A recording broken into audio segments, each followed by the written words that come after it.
Hello everyone, amazing पूजा parenting में आपका फिर से स्वागत है। तो आज हम बात करेंगे बच्चों के बारे में कि जो बच्चे होते हैं, हम पेरेंट्स की कोशिश रहती है कि उनको बहुत बहुत हेल्प करते रहें, उनको कोई प्रॉब्लम ही ना हो। कहीं भी उनको कोई ज़रूरत होती है, कोई खिलौना कहीं दूर गिरी हम ला के पास दे देते हैं।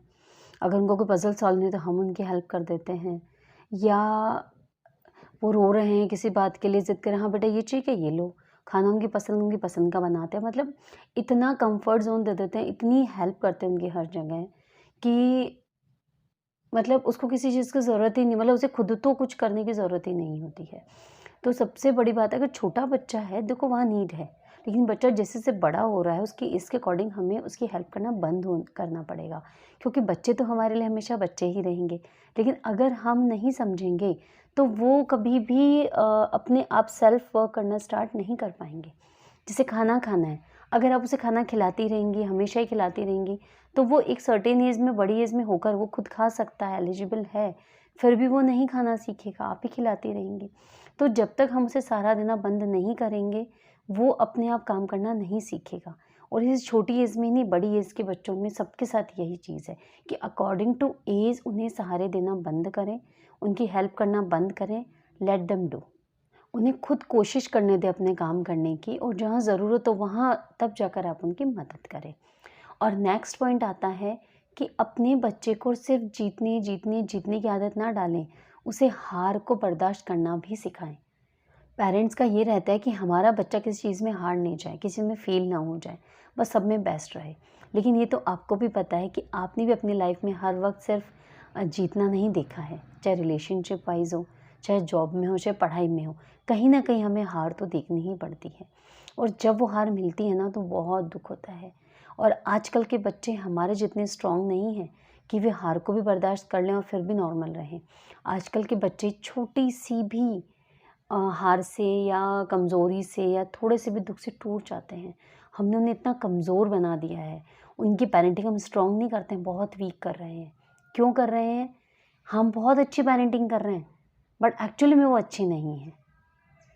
क्योंकि हम जितने उन्हें सहारे दे रहे हैं, जितनी उनकी हेल्प कर रहे हैं, जितना उनको कम्फ़र्ट ज़ोन दे रहे हैं, वो उतने ही कमज़ोर हो रहे हैं। आपने बटरफ्लाई का तो एग्जाम्पल सुना होगा, बहुत बार देखा सुना होगा आपने ये चीज़ तो, कि जो तितली होती है वो ककून में आती है, वो कीड़ा खाता है खूब सारी घास, फिर वो एक ककून बना लेता है अपने चारों तरफ, और आफ्टर सम टाइम वो उसको तोड़ता है, और जब वो तोड़ के बाहर निकलता है ना तो उसमें से तितली तैयार होती है, बटरफ्लाई रेडी होती है। एक बार किसी आदमी ने देखा, जब वो ककून को तोड़ रहा था, तोड़ रही थी बटरफ्लाई अंदर से, बहुत हार्ड शेल होती है वो, तो बहुत हिम्मत से तोड़ रही थी, तो उस आदमी ने देखा, अरे इसको कितनी तकलीफ़ हो रही है, इसे खुल नहीं रहा है, मैं इसको खोल दूँ कितना ईज़ी हो जाएगा, इससे दिक्कत नहीं आएगी। उसने उस ककून को अपने हाथ से उसको तोड़ दिया, और आपको पता है उसके बाद क्या हुआ? वो जो तितली थी ना, वो तितली बन ही नहीं पाई, वो कीड़ा ही बन के रह गई, और थोड़े टाइम बाद वो मर गई। क्योंकि वो ककून भी उसकी डेवलपमेंट का एक हिस्सा था। जब वो उस खोल को धक्का मार के तोड़ता, अपनी शक्ति से तोड़ता, तब उसके जो पंख बने थे उस ककून के अंदर, तितली के, उनमें ब्लड सर्कुलेशन बढ़ता, उसकी नसें एक्टिव होती, और तभी जब वो उस ककून से बाहर आती तो उसके पंखों में इतनी जान आती कि वो उसे उड़ पाती। लेकिन क्योंकि उस ककून को सहारा देकर तोड़ दिया गया और उसको मेहनत ही नहीं करनी पड़ी, उससे उसके पंखों में ब्लड सर्कुलेशन नहीं बढ़ पाया, उसके जो वेन्स थी वो स्ट्रॉन्ग नहीं बन पाई उसके पंखों की, और वो एक कीड़ा बन के रह गया। उसके पंख आकर भी, और वो उड़ नहीं पाई, और नहीं उड़ने से वो ख़त्म हो गई। तो यही चीज़ हम अपने बच्चों के साथ कर रहे हैं।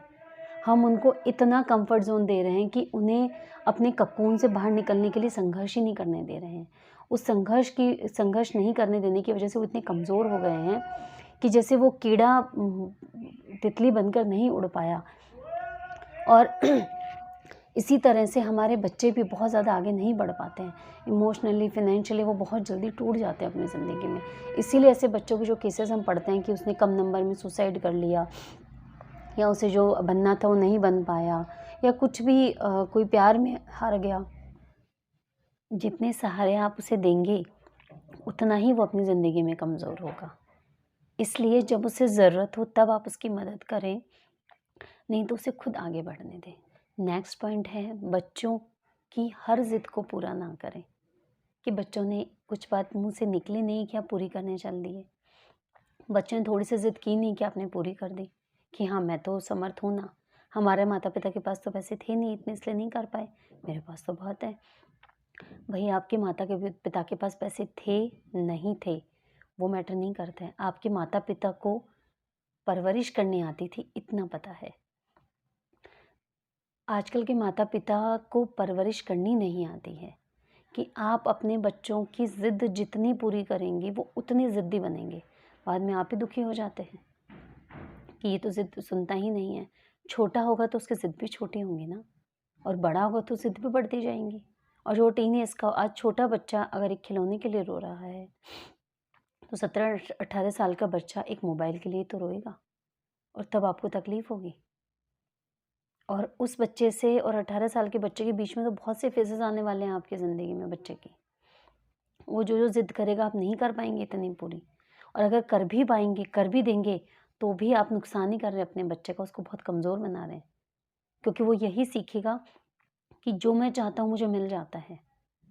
ज़िंदगी ऐसी ही है, जो चाहिए मिल जाती है, बहुत ईज़ी है। लेकिन ये तो आपको भी पता है कि बड़े से बड़ा मिनिस्टर रहा हो, बिज़नेसमैन रहा हो, चाहे राजा रहा हो, बच्चों को अपनी आगे ज़िंदगी तो खुद ही चलानी पड़ती है। कितना भी इकट्ठा करके रख जाओ, तो भी खुद की मेहनत ही इंसान के काम आती है। इसलिए अपने बच्चे की ज़िद पूरी ना करें, जो ज़रूरी हैं सिर्फ़ वही करें, और अपने बच्चे को पैसे का महत्व बताएँ कि आप कितनी मेहनत से पैसा कमाते हैं। तभी तो वो पैसा कमाएगा आगे, जिसके लिए आप उसे बना रहे हैं। उसे पैसे की कद्र करना सिखाएँ। ये नहीं आपके पास 1 डिब्बा इरेज़र है, पेंसिल है, तो आप हाँ बेटा रोज़ खोई 2 खो दे और ले आएँगे और ले आएँगे। उसे कद्र ही नहीं रहेगी चीज़ों की, और उसे आपकी भी कद्र नहीं होगी। जी हाँ, आपको लग रहा है कि क्यों? जब आप चीज़ों की कद्र करना नहीं सिखाएँगे, पैसे की कद्र करना नहीं सिखाएँगे, तो आपकी भी नहीं करेगा वो, कि ठीक है क्या है, ला रहे तो रहे हैं पापा, कमाई तो रहे हैं, कर देंगे इतना। और ये सही, आज वो पेंसिल खो के आ रहा है, कल वो पेन खो कर आएगा, परसों वो मोबाइल फ़ोन और चीज़ें महँगी-महँगी खो कर आएगा। आज वो ₹10 पॉकेट मनी के माँग रहा है, ₹100 पार्टी के लिए माँग रहा है अपने बर्थडे की, कल वो 1000 माँगेगा, फिर वो 5000 माँगेगा, 10,000 माँगेगा। जिस तरह से आप उसे पोषित करेंगे, जिस हिसाब से उस पेड़ को पाल रहे हैं, उसमें खाद डाल रहे हैं, उसी हिसाब से उसकी चीज़ें बढ़ती जाएँगी ना, और तब आपको बहुत तकलीफ़ होगी। इसलिए ज़रूरी है कि आप उम्र रहते ही उस बच्चे को सही चीज़ें सिखा दें, ताकि ज़िंदगी में आगे उसे भी दिक्कत ना हो, आपको भी दिक्कत ना हो। लास्ट पॉइंट है, आप अपने बच्चे को निराश भी करें। ये नहीं कि वो जो चीज़ बोलने आया आप उसको कर दें, हाँ भाई ठीक है। उसे निराशा भी देखनी ज़रूरी है, कि आप उसे कई चीज़ों के लिए मना भी करें कि ये मैं नहीं कर सकता हूँ, ये सही नहीं है। वो निराश हो जाएगा, अकेला जाके बैठ जाएगा, उदास हो जाने दो। आपको उसे मनाने की भी ज़रूरत नहीं है। उसे खुद महसूस करना है कि मेरी चीज़ सही नहीं थी, इसलिए मेरी पूरी नहीं की पापा-मम्मी ने, और इसीलिए वो मेरे पास आए भी नहीं। ये वो महसूस करेगा तभी वो आगे आपको महसूस कर पाएगा। इसलिए इन छोटी-छोटी बातों का ध्यान रखें, जो छोटी नहीं बहुत बड़ी हैं। जो आज छोटे बच्चा के साथ आपको लग रहा होगा मेरी बातें सुन के कि क्या है इसमें? हम तो नहीं मानने वाले, हमारे पास में ठीक है करिए। लेकिन कुछ साल बाद जब धीरे-धीरे आपको महसूस होगा ना, तब आप उसकी कोशिश करेंगे तब ज़्यादा मुश्किल होगी। और शायद एक सर्टेन ऐज में अगर आकर आपको बुद्धि आई बच्चे की, तब आप उसे बदल भी नहीं पाएँगे, क्योंकि वो बचपन की परवरिश है। वो इतने सालों की जो उसमें इकट्ठा हो रहा है, उसे आप एक साथ नहीं बदल सकते हैं। इसलिए ज़रूरत है सही वक़्त पर जाग जाने की, बच्चों को अच्छे संस्कार परवरिश देने की। हमारे माता-पिता के पास पैसे चाहे भले ही कम थे, शिक्षा चाहे कम थी, सुविधाएँ कम थीं, लेकिन समझ हमसे कई गुना ज़्यादा थी। बच्चों को कैसे पालना है इसकी जानकारी उनको बहुत ज़्यादा थी हमसे कई गुना। इसलिए अपने माता-पिता को कम ना आके, बल्कि उन्होंने जिस तरह से आपकी परवरिश की, वही परवरिश आप अपने बच्चों की करें। धन्यवाद। राधे राधे। इसी के साथ धन्यवाद। राधे राधे। जय श्री कृष्ण।